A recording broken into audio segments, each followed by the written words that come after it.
সকলোকে মোৰ অন্য এটা ভিডিঅ'লৈ স্বাগতম জনাইছোঁ। ফ্ৰেণ্ডছ, আমি সকলোৱে আমাৰ ঘৰখন চাফ চিকুণ আৰু পৰিপাটি হৈ থকাটো বিচাৰোঁ। তাৰ কাৰণে আমি সকলোৱে চেষ্টাও কৰোঁ।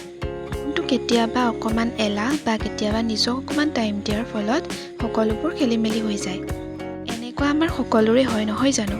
মই আপোনালোকৰ লগত এনেকুৱা কিছুমান টিপছ শ্বেয়াৰ কৰিম যিবোৰ ফ'ল' কৰিলে আপোনাৰ পাকঘৰটো সদায় অৰ্গেনাইজ হৈ থাকিব। চ' দেৰি নকৰি ব'লক আগবাঢ়ো আজিৰ ভিডিঅ'টোলৈ। ফ্ৰেণ্ডছ, পাকঘৰত ৰান্ধিবলৈ আহোঁতে আমি যদি ফাৰ্ষ্ট আগতে ধুই থোৱা বাচন বৰ্তনবোৰ সামৰি লওঁ, তেতিয়া পাকঘৰটোৰ বহুতখিনি জেগাই অৰ্গেনাইজড হৈ পৰে। চ' আমি কামবোৰ ফ্ৰীলি কৰিব পাৰোঁ আৰু জেগাৰ বস্তুটো জেগাতেই পাওঁ।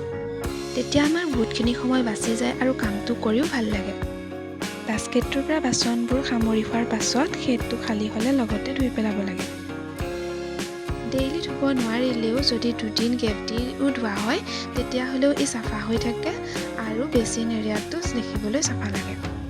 মোৰ হাতত থকা কফি কাপটোৰ হেণ্ডেলডাল ভাঙি গ'ল, চ' মই ইয়াক পেলাই দিব মন নগ'ল। ইয়াক মই ৰিইউজ কৰিছোঁ পাকঘৰত চামুচ থ'বৰ কাৰণে। আপোনালোকেও এনেদৰে ৰিইউজ কৰিব পাৰে। ইয়াত সৰু প্লাণ্টবোৰ লগাবলৈও ভাল। ফ্ৰেণ্ড, কিটচেনত থকা টাইমত আমি বহুতবাৰ বেচিনটো ব্যৱহাৰ কৰোঁ। কিন্তু কিটচেনৰ বাচনবোৰ ধুই উঠাৰ পাছত যদি আমি দিনে দুবাৰকৈও এনেদৰে বেচিনটো চাফা কৰি পেলাওঁ, তেতিয়া আমাৰ বেচিনটো সদায় চাফা হৈ থাকিব আৰু ইয়াত কাম কৰিও আমাৰ ভাল লাগিব। ফ্ৰেণ্ডছ, আমাৰ পুৰণা ব্ৰাছবোৰ পেলাই নিদি আমি ইয়াক চাফা কৰা কামত ৰিইউজ কৰিব পাৰোঁ। ব্ৰাছডালৰ সহায়ত এনেদৰে সৰু সৰু জেগাবোৰ আমি ভালদৰে চাফা কৰিব পাৰোঁ।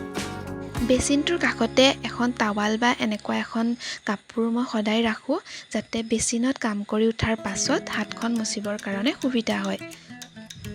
তেনেদৰে থ'লে অ'ত ত'ত বিচাৰি থাকিবলগীয়া নহয়। কামটো কৰি উঠি কাপোৰখন থিতাতে পোৱা যায়। ধুই থৈ দিয়া বাচন বৰ্তনবোৰ যেতিয়া শুকায় তাত কিছুমান পানীৰ দাগ দেখিবলৈ পোৱা যায় বা কেতিয়াবা বগা হৈ যায়, নহয়নে? তাৰ কাৰণে এখন মাইক্ৰ'ফাইবাৰ টাৱাল বা এখন এনেদৰে কটনৰ কাপোৰ আমি ল'ব পাৰোঁ। মাইক্ৰ'ফাইবাৰ কাপোৰখনেৰে যদি আমি এনেদৰে বাচনবোৰ মচি পেলাওঁ তেতিয়াহ'লে সেই দাগবোৰ নাইকিয়া হৈ যায় আৰু লগতে বাচনবোৰত এটা চাইন আহে। চামুচবোৰ এটাতে গোটেইবোৰ ৰাখিলে খেলি মেলি হৈ যায়। চ' তাৰ কাৰণে মই এনেদৰে চামুচবোৰ ভাগ ভাগ কৰি পেলাওঁ আৰু ৰাবাৰ দি ছেপাৰেটকৈ বান্ধি পেলাওঁ।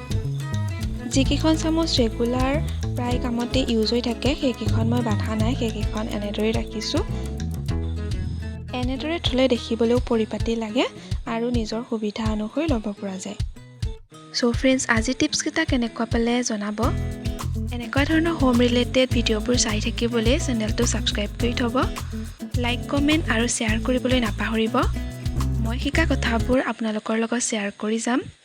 আপোনালোকে জনা কথাবোৰো মোৰ লগত শ্বেয়াৰ কৰি মোক আগবাঢ়ি যোৱাত সহায় কৰিব। চ' ফ্ৰেণ্ডছ, আকৌ এটা নতুন ভিডিঅ'ত পুনৰ লগ পাম। তেনেহ'লে আজিলৈ বাই বাই।